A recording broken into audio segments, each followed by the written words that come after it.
Hey everybody, it's Nash here, and today we're going to be talking some Texas football. Specifically, is Texas a top 5 team? And even more specifically, is Texas a top 5 team with Quinn Ewers? Now, before I go into any of these advanced stats, when I talk about rankings, I'm not talking about an AP poll. I'm not talking about voters that, quite frankly, I don't care how, because those AP polls, with how much they fluctuate throughout the season, I'm not really caring about that. You know, an AP poll in week 6 isn't going to tell me what the AP poll in week 12 is. I care about advanced analytics, and does it go along with what we're seeing on the football field. And to spoil the video, I think for the most part, yes, that is what we're seeing with Texas. So when I talk about these rankings in the future, and I'm not talking about the little individual advanced stats, I'm talking about teams. When you rank the teams, you'll see them later.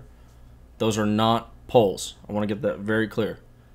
And also another thing, I want to make it very clear that I understand completely that we have played the easiest stretch of our schedule. Iowa State, if you put them on the first half of our schedule, would have been the second hardest opponent we had faced, aside from Alabama. And if you remove the outliers, Alabama and Kansas from the two stretches, from the FP, those are current FPI rankings. Average in the first one, the first half is 61.5. Average ranking of the opponent. Now, yes, it does get bumped up considerably from the ULM, but it just goes to show that was our schedule in the first half. The second is average of 21.8 ranking. So, you know, it's time to buckle up. But also, when I start answering this question of, is Texas a top 5 team, and I'm going to give it in 3 ways. Yes, we're a top 5 team. Drink the Kool-Aid. Be cautiously optimistic. You know, I think we're definitely a top 10 to top 15 team, but we could be a top 5 team. And there's no way, there's a chance that we'll be top 15, but there's no way to even start even dreaming of top 5 this year. So those are the 3 ways that I'll answer at the end. And yeah, if you like the video, hit the like button, subscribe to the channel, and comment down below your answer to which of those 3 are you picking after watching this video. Watch it first. Now, I mean, don't just go comment down below right now immediately, because go through the stats with me. I will be honest. Warning. You're about to head through some Kool-Aid infested waters. Okay? Now, first up, we're going to put this up there. Only reason why I'm showing this and not what I'm about to show you in a second is because if you want to see what I blocked out, you can rewind it right there and pause it and look at all the numbers, because it's a lot. So that's why I color coded it. Green, these are things that you're going to win ball games with. You know, like, it doesn't matter. You are going to win ball games with these things on your team. If everything was in the green, you got a really good team. You don't got any, like, there's almost no question marks. That's it. That is a good team. Orange, those are going to be things that, yeah, we'd like to get those numbers a little bit better, but you can still win ball games with these. You know, these aren't going to keep you from winning ball games. The red ones, those can be things that keep you from winning ball games, but they're not necessarily things that are going to completely limit you, as 4 and 2 so far. These aren't going to be stats that, yes, the sack percentage, you want to get that higher, right? But us not getting a sack when we're letting up opponent yards per pass, 5.7 yards per pass, and then opponent completion percentage, the reason why that's not red is because the yards per pass is so low. But when you're not getting sacks, you want to, and then also interceptions thrown, I think that's with what we have currently, if we were to add those in, that would improve our defense significantly. And I think that would, I think if you had those two green right there, the answer has to be yes. This is a top 5 team. Because, and I'll go into that in a second, but because that's not my official answer. But I'm just saying if those two things were orange, or not orange, green. That's what I'll say. But some stats that matter to me: points per game. Okay,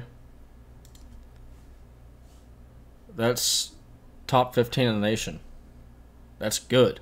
You know, we're scoring a lot of points. Okay, well, PK always says we want to keep our opponents under 20 points per average. We're keeping our opponents 17.8 points per game.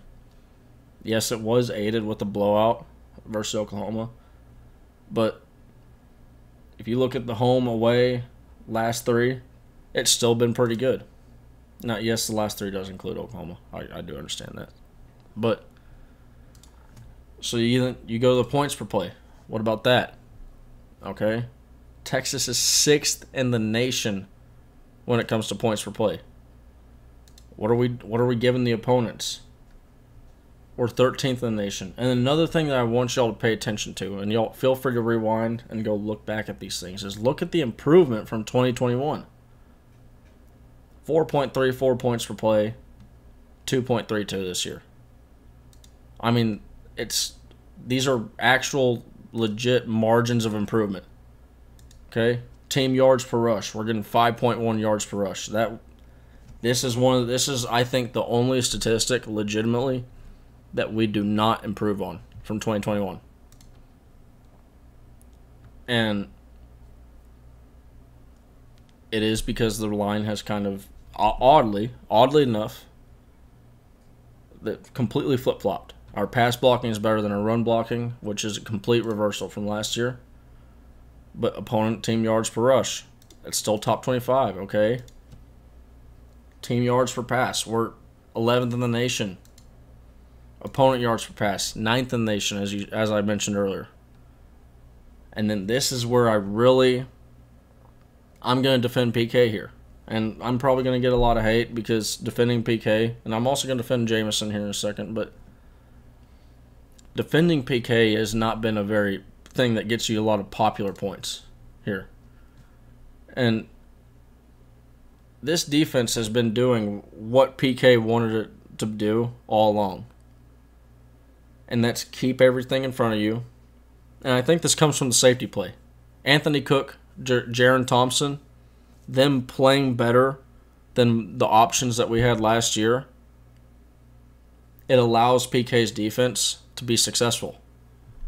Like, you look at this. We're 19th in the nation, allowing 19 20 yards or more plays so far.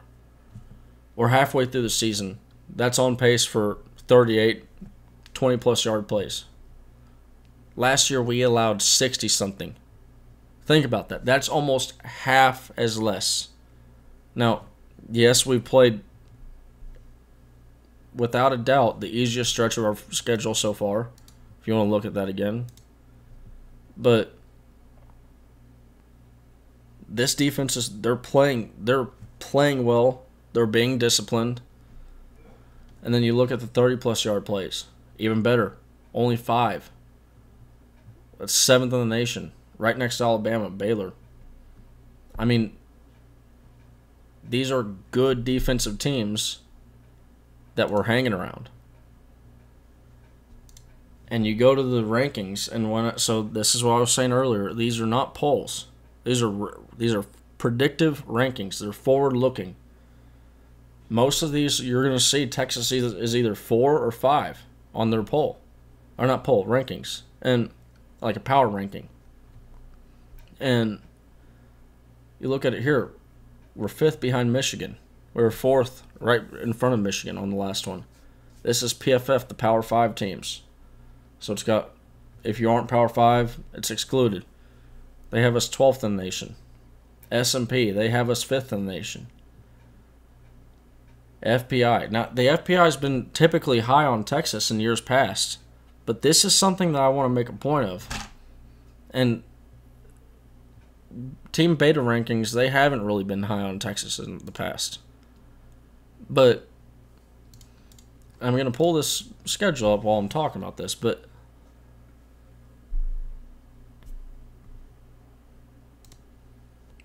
in past years, it's really only been the FPI. If you were a Texas fan, and I know this because I used to be this Texas fan, that would just go and if there was something negative, I'd toss it out, forget about it, don't even look at it. Just out of sight, out of mind, right? We're going and we're looking for all the positive stuff. Everything, anything, and everything positive. And that's not what we're doing here today. What we're doing here today just so happens to be all positive.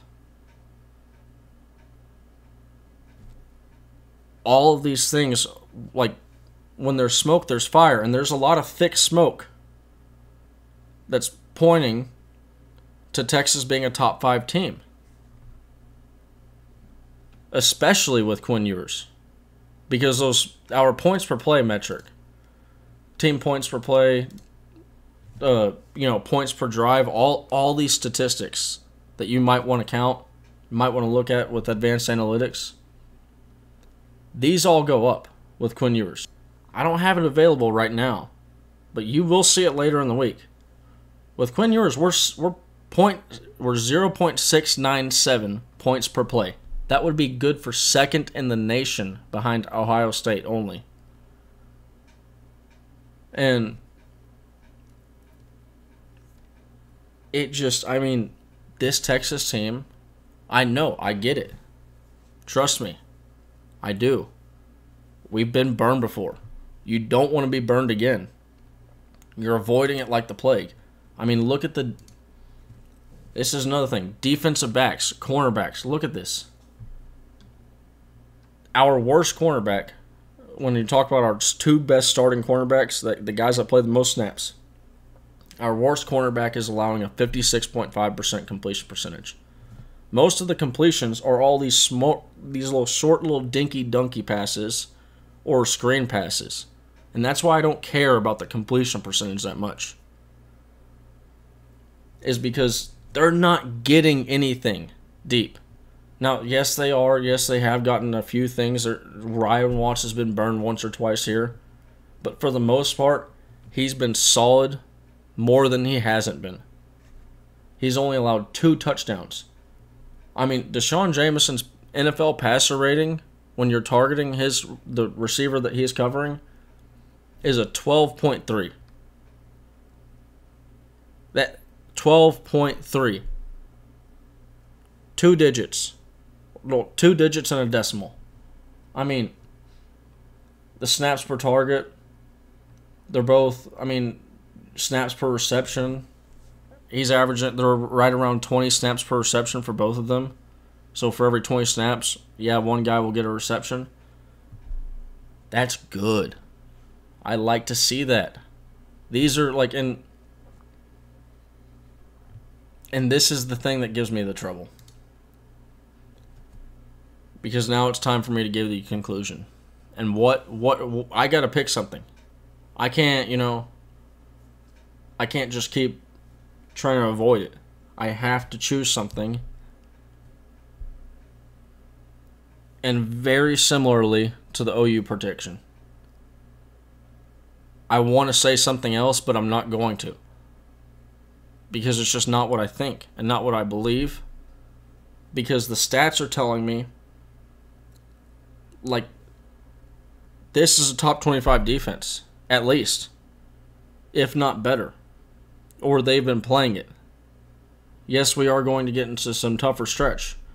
But if you listen to Coach Sarkisian's press conference yesterday, I know it sounds really like cliche type stuff, but it's the little things, like picking up a wrapper from a protein bar that you just ate and keeping your stuff clean. Because if you're clean, you're pride. You carry pride in it.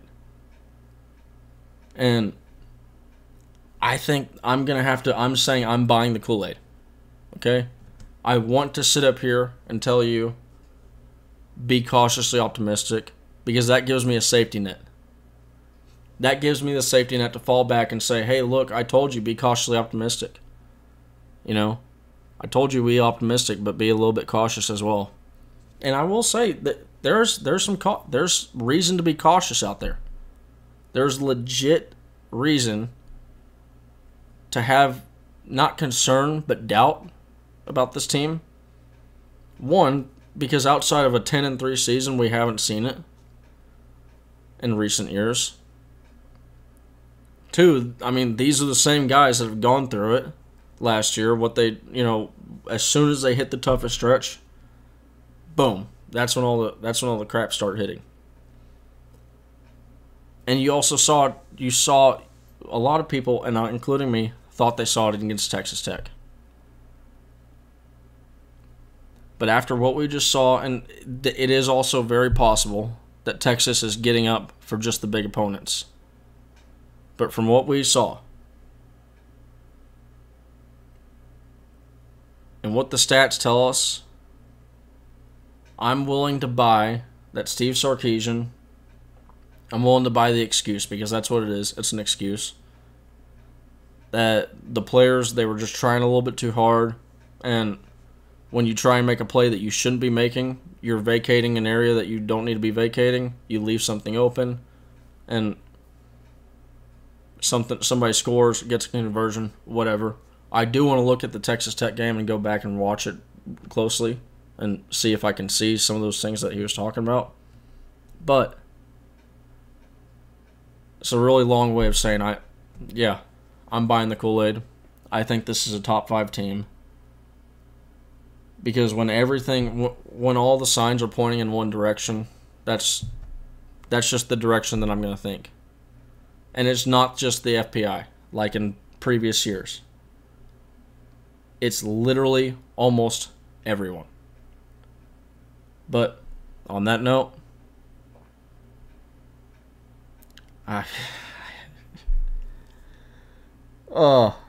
yeah, I really hope Texas doesn't burn me. But, all right, everybody. Hope you all have a great day. Hook!